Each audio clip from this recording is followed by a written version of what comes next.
மாண்புமிகு பேரவைத் தலைவர் அவர்களே, தமிழகத்தின் தலைமகனாய் தமிழ்நாட்டின் நம்பிக்கை பெற்ற மாண்புமிகு முதலமைச்சர் அவர்கள் கொண்டு வந்த இந்த தீர்மானத்தை காங்கிரஸ் பேர் இயக்கம் முழுமனதாக வரவேற்கிறது.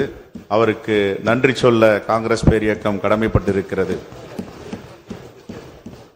எவ்வளவு நெருக்கடி வந்தாலும், எவ்வளவு தாக்குதல்கள் வந்தாலும் தமிழ்நாட்டு மக்களின் உரிமைகளை கொடுக்க மாட்டேன் என்று தைரியமாக நின்று தமிழ்நாட்டு மக்களின் தலைமகனாக இன்று போராடி கொண்டிருக்கிற மாண்புமிகு முதலமைச்சர் அவர்கள் இந்தியாவில் முதல் முறையாக முதன்மை மாநிலமாக கொண்டு வந்திருக்கின்ற மாண்புமிகு முதலமைச்சர் இந்த தீர்மானத்தையும் இந்தியாவின் முதல் சட்டப்பேரவை என்ற பெயரை தமிழ்நாட்டிற்கு ஈட்டி கொடுத்திருக்கிறார். மாண்புமிகு பேரவைத் தலைவர் அவர்களே, இந்த தீர்மானத்தை இந்தியாவில் எந்த சட்டப்பேரவையிலும் இதுவரை கொண்டு வரவில்லை. மாண்புமிகு முதலமைச்சர் அவர்கள் இந்த திட்டத்துடைய பெருமை, இந்த திட்டத்துடைய அருமை, இந்த திட்டம் எப்படிப்பட்ட ஒரு நோபல் திட்டம் என்பதை அறிந்து இதை கொண்டு வந்திருக்கிறார்.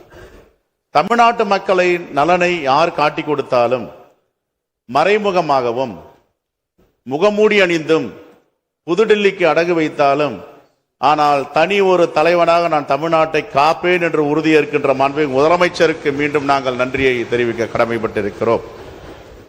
தமிழ்நாட்டு மக்கள் எல்லாம் எதற்கும் அஞ்சாதவர்கள், தைரியமானவர்கள், ஏழை எளிய மக்களை பாதுகாப்பவர்கள் என்ற வரிசையில் இங்கே படங்களாகவும் படமாக இருக்கின்ற புகைப்படத்தின் மத்தியில் மீண்டும் மீண்டும் தன்னை நிரூபித்து காட்டிக் கொண்டிருப்பவர் தான் நம்முடைய மாண்புமிகு முதலமைச்சர் அவர்கள். ஏனென்றால் தமிழ்நாட்டின் வரலாற்று சிறப்பு மக்கள் விசில் அடிக்கிற குஞ்சுகள் அல்ல, அந்த கூட்டத்தின் தலைவரும் அல்ல, தன்மான தமிழர்களின் தலைவன் என்பதை இந்த தீர்மானத்தின் மூலமாக நிரூபித்து காட்டியிருக்கிறார்.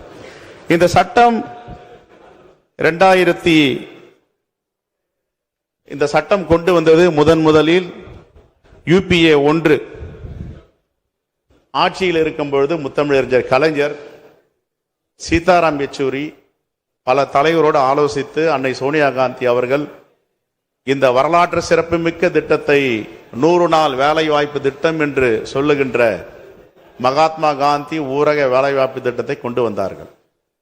இந்த திட்டம் என்பது உலகத்தால், உலக தலைவர்களால், ஆய்வறிஞர்களால் பாராட்டு பெற்ற திட்டம்.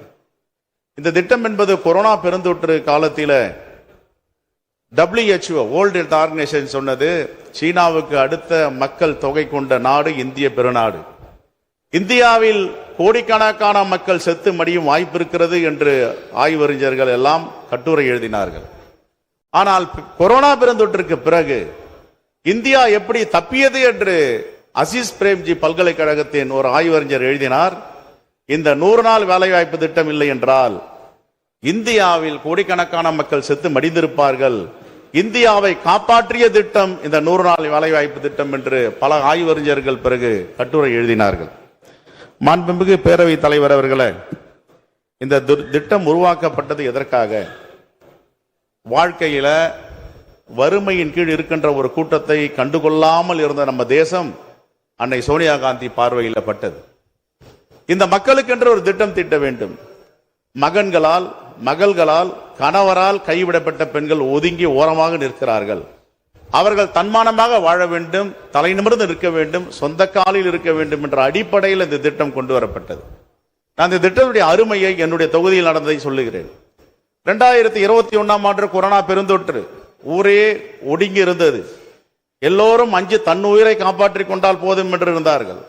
மாண்புமிகு முதலமைச்சர் அந்த கொரோனா பெருந்தொற்று காலத்தில் தன்னையே அர்ப்பணித்து அந்த மக்களுக்கு தைரியத்தை ஊட்ட வேண்டும், நம்பிக்கையை வர வைக்க வேண்டும். ஏனென்றால் பயத்தில் இருந்தவர்களே நிறைய பேர், பயத்தினால் இருந்தவர்கள் நிறைய பேர், தனக்கு வந்து விடுமோ என்ற அச்சத்தால் இறந்தவர்கள் நிறைய பேர். நான் இருக்கிறேன் முன் உதாரணமாக என்று மாண்புமிகு முதலமைச்சர் அந்த கொரோனா பெருந்தொற்று தொற்று வாடியில சென்று முகமூடி அணிந்து தன்னுடைய கவசங்களை அணிந்து சென்று பார்த்துவிட்டு வந்த செய்தி புகைப்படங்களில தொலைக்காட்சியில பார்த்த பிறகு நமக்கென்று ஒரு தலைவன் இருக்கிறார், அவர் தான் நம்முடைய முதலமைச்சர் என்று தமிழ்நாட்டு மக்கள் பெருமைப்பட்டார்களே. கவசம் அணிந்து சென்றது மக்களை பாதுகாப்பதற்காக, முகமூடி அணிந்து செல்வது மக்களை காட்டி கொடுப்பதற்காக. ரெண்டுக்கும் வித்தியாசம் இருக்கிறது. தமிழ்நாட்டு நலனை பாதுகாப்பதில் எந்த விதத்திலும் ஒரு துளியும் தயங்காத முதலமைச்சர் என்று தமிழ்நாட்டு மக்களுடைய நம்பிக்கை பெற்ற தலைவராக நம்முடைய முதலமைச்சர் இருக்கிறார். ஆகையால் தான் இன்று ஒன்றிய அரசு மிரண்டு இருக்கிறது. இதை எப்படியாவது வீழ்த்த வேண்டும். எதற்கெடுத்தாலும் போராட்டம், எதுக்கெடுத்தாலும் வலிமையான குரல் ஒன்று தமிழ்நாட்டிலிருந்து ஒலிக்கிறது. அதுதான் இந்தியாவில் பற்றி கொண்டிருக்கின்ற தீப்பொறி. இதை அணைக்க முடியுமா, ஒடுக்க முடியுமா, ஒதுக்க முடியுமா, அசைத்து பார்க்க முடியுமா என்று படையெடுக்கிறார்கள் வடநாட்டை சார்ந்தவர்கள். ஆனால் தமிழ்நாட்டு மக்கள் ஒருபோதும் அதற்கு இடம் கொடுக்க மாட்டார்கள். இந்த கொரோனா பெருந்தொற்று காலத்தில் நீங்கள் எப்படி தமிழ்நாட்டு மக்களை காப்பாற்றினீர்களோ வருங்காலத்திலும் எங்களை காப்பாற்றுவீர்கள். ஆகையால் தான் மீண்டும் மீண்டும் நீங்கள் முதலமைச்சராக வருவீர்கள் என்று தமிழ்நாட்டு மக்கள் நம்முடைய முதலமைச்சர் மீது நம்பிக்கை வைத்திருக்கிறார்கள். இந்த நூற்றாண்டு கண்டிராத ஒரு மிகப்பெரிய திட்டம். இந்த திட்டத்துடைய பெருமை என்ன?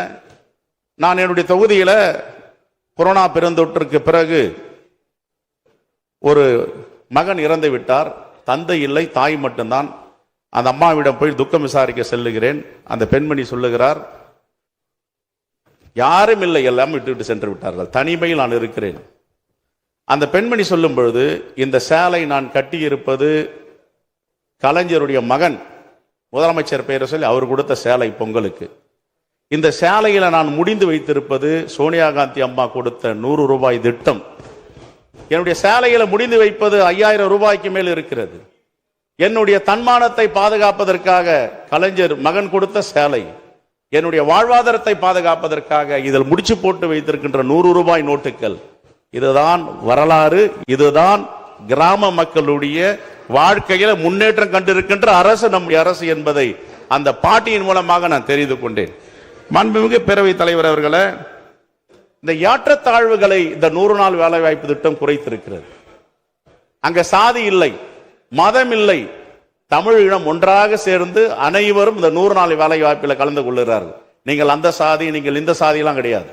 எல்லா சாதியும் ஒன்றாக 100 நாள் வேலை வாய்ப்பு திட்டத்தை பணியாற்றுகின்ற இந்த பணியை பார்த்து தான் ஒபாமா சொன்னார், உலக வங்கி சொன்னது, UDP சொன்னது, ஐநா சபை சொன்னது. இது போன்ற திட்டங்கள் உலகத்திலே இல்லை. இந்த திட்டம் இந்தியாவிற்கு மிகப்பெரிய வரப்பிரசாதம் என்று. மாண்புமிகு பேரவைத் தலைவர் அவர்களே, நம்முடைய மாண்புமிகு முதலமைச்சர் அவர்கள் உடனே இந்த திட்டத்திற்கு எந்தவித களங்கமும் பாதிப்பும் வரக்கூடாது என்று ஜனநாயக சக்திகளை ஒன்று திரட்டி ஒரு மிகப்பெரிய ஆர்ப்பாட்டத்தை அறிவித்தார்.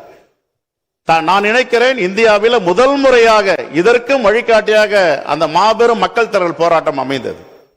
சென்னையில கூட நம்முடைய அமைச்சர் தலைமையில் நடந்தது. அதில் எங்களுடைய தலைவர் எல்லாம் கலந்து கொண்டார்கள். அதற்கு பிறகு இது தொடர் போராட்டம். நாங்களும் பத்திரிகை வாயிலாக மாண்பு முதலமைச்சருக்கு சொன்னோம். இதில் எங்கள் தலைவர் ராகுல் காந்தியும் தலைவர் மல்லிகார்ஜுன கார்கோ இந்த போராட்டத்தை முன்னெடுத்திருக்கிறார்கள்.